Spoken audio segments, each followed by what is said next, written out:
মধ্যপ্রাচ্যের উত্তপ্ত পরিস্থিতির মধ্যেই দীর্ঘ ৪ দশক পর মুখোমুখি আলোচনার টেবিলে বসেছে লেবানন ও ইসরায়েল। দেশ দুটির সীমান্ত এলাকায় সাম্প্রতিক সময়ে উত্তেজনা একাধিকবার সহিংস রূপ নেয় ওয়াশিংটনের মধ্যস্থতায় পরিচালিত হয় যুদ্ধবিরতি পর্যবেক্ষণ কমিটির এই বৈঠক।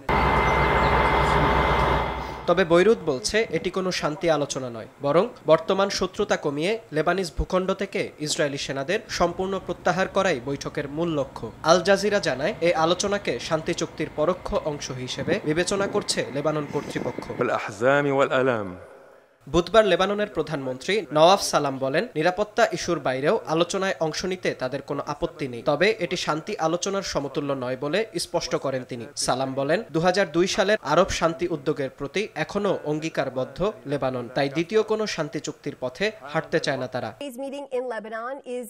এদিকে লেবাননের সঙ্গে বৈঠকটিকে ঐতিহাসিক বলে উল্লেখ করেছে ইসরায়েল। তাদের সরকারি মুখপাত্র জানান, আলোচনার মাধ্যমে প্রতিবেশীদের সঙ্গে শান্তি প্রতিষ্ঠার বিশেষ সুযোগ তৈরি হয়েছে।